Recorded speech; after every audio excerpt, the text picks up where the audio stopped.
Mom and Dad, are you ready? Today's word is stupendous. You need some encouragement. Stupendous marriage encouragement. You need some inspiration. You're listening to the Stupendous Marriage Show with our friends Stu and Lisa Gray. Oh, loves that word. Stupendous. The Stupendous Marriage Show. Hello! Welcome to the Stupendous Marriage Show. I'm Stu Gray. Hey, I'm Lisa Gray. 150, we made it! Yeah, woohoo! Yeah, 150! Don't tell anybody it's been 2.5 years. See, for all the new people, they're like, oh, this is amazing, they made it to 150! But everybody else knows that it's been a little bit since we've been here. Just a little bit. But that's all right. It's great to be sitting across a desk from you again on a microphone. Across a desk, yes, thank you. Well, I mean, that's, we sit beside each other on the couch most of the time. Right. So it's nice to be back in the studio chatting and seeing what we can do with this thing. Yeah, so let's venture back in time 2.5 years. The end of 2015, we finished 149, and we had every intention of getting back and doing 150 and 151 and 2 and on and on. Right. And weeks became months, became a couple years, and we always had the intention of getting back to it. And, I was really thinking about what happened over this amount of time, and life happened. But I think for me, it was a loss of vision for what Stupendous Marriage is and could be and should be.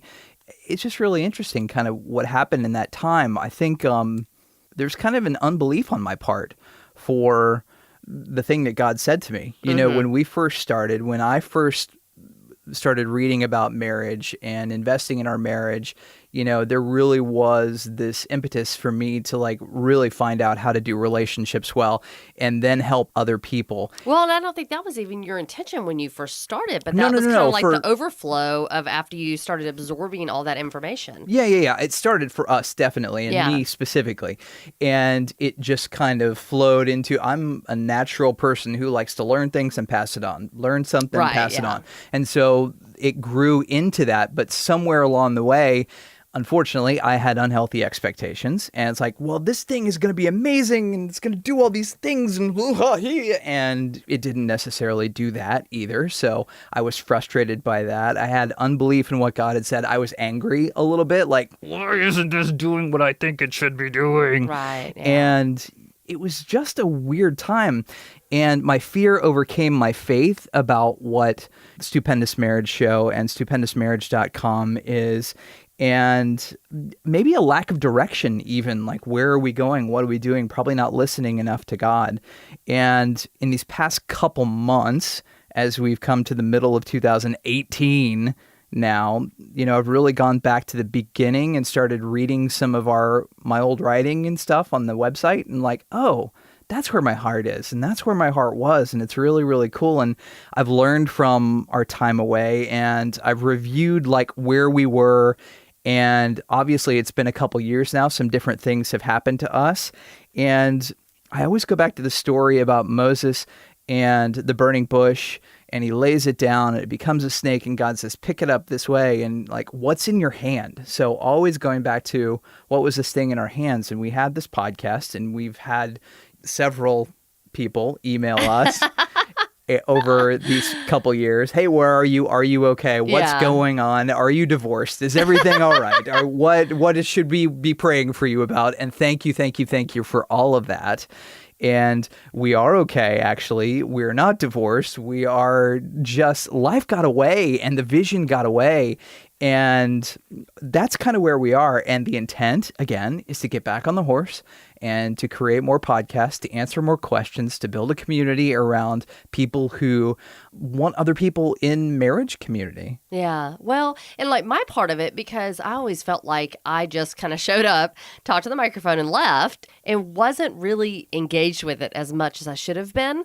And so as you and I have been praying and talking about getting this thing started again over the past several months, I have gone back. I didn't really have great access to the emails before. Our email server kind of messed up. And that's one of the reasons, if you've emailed us over the past 2.5 years, I am so sorry that we didn't respond quickly. We didn't get some of those until just recently, or find some of those until just recently. But as I've been going back through and reading some of these emails, it just reminds me that life is hard and marriage can be difficult and it can be amazing and wonderful, and that we all need other people speaking into our lives, and we need to know that we're not alone. And for me, this new season of the show really has a different passion for me, because I feel like over the past 2.5 years, we've learned a lot about ourselves individually, Sure. and then why we want to do the show has changed so much. And so I'm really excited just to see what the Lord does with it and where it takes us, and excited to reconnect with people and continue to encourage them and challenge them in their marriages, and then continue to grow in ours as well, because that's one of the things that I missed personally is I miss the time that we have sitting here recording the show, and I didn't really realize how much I missed it until we started talking about it again. And it's always been such a great connector for us. So I am really excited to see that come to fruition again. I know, God works all things together for good, and that's always been one of my key verses. And learning from our time away, I mean, I spent 12 grueling, intensive months in real estate, and then I spent 14 intense, crazy months in teaching, and I retired from both of those. You did not retire from real estate. Don't do that to me. I still need you. That is true. I did not retire from real estate fully. I just don't have my license anymore. But that might change again. Yes. So, yes. Mayday, mayday. help me over here. Yes. But what have you been doing in 2.5 years? I've been learning what I'm not good at in 2.5 years. Oh, honey. First of all, you were very good as a teacher, first of all, because everybody was so sad when you said you weren't coming back. Right. And, we really prayed and thought about that. That was not something we took casually, and it just didn't make sense for us and our life and you, as much as you loved pieces of it. Sure. But man, what a great year it was for you. As your wife, it was a really cool experience for me to sit back and just watch. And at times you were a struggling, trying to get your Most of the time I was anxiety ridden, I have to plan things and I have to do things in class, and I have 45 minutes to an hour with kids, and I don't know what I'm doing tomorrow. But you did it, and you did it really, really well. And so I just love it. I can't wait to talk about that some more on the show, because I think that season has been so pivotal for you personally. And so for me, I've just been over here trying to hold it all together. I mean, honestly, just doing real estate, the whole time you were teaching, you weren't able to help me much. And so I was trying to carry that a lot more by myself. And that was one of the life experiences that we needed to go through with me being in classroom. We didn't know how our life was going to change. So thinking that teaching was going to be awesome and this thing that's going to be great for our family, and it didn't quite work for us. Yes, I had to go shop in stores and find stuff. She'd call me hey, honey, where is the... Where are the corn dogs? Where's the cereal? I looked now I knew where the cereal was, buddy, but the first time I went shopping and I went into Walmart, I looked everywhere that I thought the corn dogs would be. I was like, well, they're going to be right here, and they weren't there. And I went over another section, and after 4 sections, I'm like, oh my gosh. And so I called you and said, okay, I give up. Where are the corn dogs? They were not anywhere that they should have been, but I found them and got them and figured it out. And that's something that I've learned over, I can handle more than I think I can, and that I miss you. And maybe we shouldn't have bought corn dogs. I don't know. True. So, like always, we've got an email coming up. We're glad you're here. I got something for you,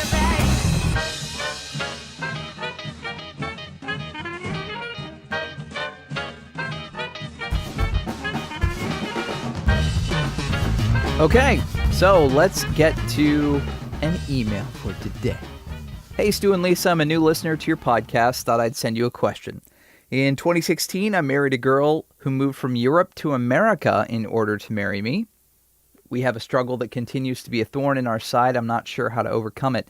Coming from another country, culture, and language has caused my wife, in my observation, to feel insecure with what I interpret as minor signs of depression. She's a very driven person. She also carries a certain level of pride and doesn't want to be employed in any profession that's considered average. For that reason, she'd rather be a homemaker than take a job. I'm fine with that, as I don't want her to feel pressure to live her life in a way she doesn't want to. However, this creates a large gap between our personal needs. She stays at home all day, so has an immense amount of personal time to herself. I work all day with clients. She shows no interest in having a social life outside of the little bit that she has with my friends and family. Part of it might just be that she's an introvert, but to me, she expresses a high amount of criticism of virtually every person she meets. This critical attitude may simply be the result of her own insecurity, but it gets emotionally exhausting. Whenever I want to do something she doesn't want to do, like go to family gatherings, the gym, mow, after attempting to reason with her, I go ahead and do it, but then come home to a mess of tears, raised voices, threats of divorce, hurtful words, and the silent treatment. During these times, it's like she has a double personality. Sometimes she's sweet, thoughtful, and gentle. Other times it's hurtful, rude, and unreasonable. Before marriage, I can hardly remember ever getting angry in my life. But such events have caused me to temporarily lose my cool as well. She says it's not fair I get to see my family or visit my friends or do other things that she can't do since her family, friends, and life are across the ocean. I tell her, even beg her at times to fly back, visit her family as long as she wants. I think it would be healthy for her and me both. But she hasn't taken me up on the advice, I think, because she can't stand the thought of being apart from me. My question is, how do you handle the needs of two people with entirely different backgrounds and lifestyles? She needs social time with me. I need personal time for myself. What is the balance between me compromising my own desires to meet hers while also maintaining a sense of self? He has found himself in quite the interesting position, huh? There's not that many people that would have that situation happen. He must be quite a catch to have her move from Europe to America. I mean, he must hey, yeah. How you doing? You know. Well, we have a couple that we know that had that similar situation where she moved from another country. And I don't know that it was a challenging situation for them, but the thing is I think, unfortunately, there were probably some unrealistic expectations before they got married when she moved here of what life would be. And I can completely understand that because from friends that I've talked to that moved from other countries, what America is portrayed as and what it is in reality is often two different things. Life is not perfect. Wait. We don't all wear cowboy hats and have red Solo cups at everything we do. We don't always wear red, white, and blue. What are you talking about? We don't. And we're not always nice to each other. Oh, come on. So, and it's not even that, but just maybe the expectations of what she thought marriage would be. I'm assuming that she wasn't married before. And so, I mean, I can't imagine marriage is already difficult because it's something that's just so new to people and unfamiliar territory. And then you throw in the mix of being in such a diverse place, maybe not knowing the language. I think somewhere in the longer version of the email, she doesn't have access to a car, so she's stuck at the house all day. I completely understand why she is looking to him to I'm sure she's like the happy dog when he gets home. Hey, what you doing? What you doing? I mean, I can visualize that. And every guy likes that to some degree. The first day or two. But it's not realistic. That goofy movie we always talk about where they make the comment that she completes him or he completes her. I can't remember. Sure. It's not real. We're not supposed to complete each other. We're supposed to both be individuals and be ourselves and then be together. And so that's definitely the situation that they have themselves in. Yeah, it's becoming one flesh. That's what the Bible says. There's a mutuality and an individuality in marriage where you're coming together, you're learning about one another, and you're trying to make this world happen and maintain individuality. I have strengths, you have strengths, and they're different. Right. And sometimes that's great. Sometimes it rubs us wrong, and that's where God grows us. Well, and I know earlier in our marriage, there was a season that I don't want to say he was your only friend, but I was the only person that you really talked to on a consistent basis. Oh, yeah. Until you went into recovery and really started pursuing, just trying to get better for yourself, that then you started realizing, wow, there's a benefit to have friends to talk to, not people hey, dude, you want to grab coffee, but people who you can actually be real with and authentic with. And so there's a place for shallow, but there's also a place for going deep with certain safe people who you can let everything out to, be an accountability person, somebody who knows your life inside and out other than you, my spouse. Right. Yeah. Because we cannot. And I will say that it's interesting that it's a woman who is being, where she, doesn't have any other friends. Because a lot of times it's the men, they go to work all day and they don't have relationships outside of their home. And so this is definitely a different dynamic. My recommendation or my thought that came to my head when you were reading the email is there something that they can do together to make new friends together? Because right now, I'm sure by default, the friends and the people they're hanging around are the people that he knew before. And there's nobody that meets them at the same time. Oh, that's a good idea. And so whether it's a small group at church, whether it's going to a dance, those dance places where you can take dance lessons and meeting people that are in the same season as them, Sure. that they could start to go, grow relationships with together that didn't know him before, didn't know her before, but get to know them. And then hopefully through that, especially if she's an introvert, she might really lean on his strength to feel more confident when they're out. Then hopefully she can connect with a couple women and start to get her confidence back in that arena. But make sure if you buy any type of dance lessons or something like that, you actually go to do the dance lessons. You're never going to let me live that down, are you? At least twice I have purchased dance lessons for my wife and I, and we have let them expire, and we have never learned the lambada. We have never learned the cha-cha. We have never. We did learn the tango. We did learn the tango recently. It was not, in one of those classes. And okay, let's get back to the email. Yeah. All right, sorry. All right. So that was the thing that really, and I think having a realistic conversation, taking some time, maybe going on a trip somewhere and really spending quality time together and just going, hey, what's the vision for our marriage? Where are we going? What are we trying to do? How can I love you better? How can you love me better? And start to map out we're going in the same direction towards the same things together, because I think she's probably feeling very, very isolated and very lost. And that can really take a toll, especially because as women, even if she's an introvert, we're generally social people. And so not to be in social relationships outside of our spouse, I can't imagine most women doing well with that long term. Again, we only have one side of the story, and we don't have all the holes filled here. So from what we know, I would suggest to him and her, if she doesn't know the language, get into a class where she can learn the language, again, with possible fellow people from her country. Oh, absolutely. Yeah. And, start to learn English with them and hang out with them. And I thought your idea of mutual friends is really, really good. Yet there sounds like there's some codependency here going on too, where she's leaning on him a whole lot and he's trying to encourage her to go back home and take some time and be with some of her friends and family, and she's not doing that. I don't know if he is putting his spin and interpretation on that by saying, hey, she won't go because I'm here. It could be that, but it might not be. And if that's the case, that's not healthy. So that seems like some stuff that she needs to work on. There probably is some insecurity. Again, we get one side of the story. We don't get both sides of the story. That would be so interesting to get an email from both, like the husband and wife one time. That would be really cool. I think. It would be interesting to see it from both perspectives. Yeah. Well, and the other thing I would just say overall is pray for her, as a husband, cover her in prayer, and maybe look into getting into counseling. I mean, you really are taking on marriage with so many different dynamics than a lot of people don't have to deal with.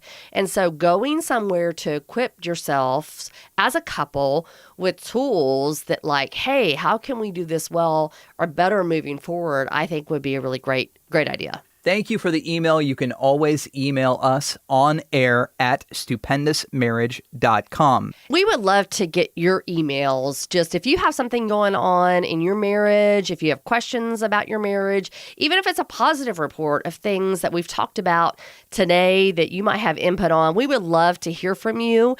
And we will do a better job about getting back with you guys on emails. Got to make sure technology works too. Man, okay, that's such a bummer. You can subscribe to our podcast if you haven't done that already in iTunes or in Google Podcasts.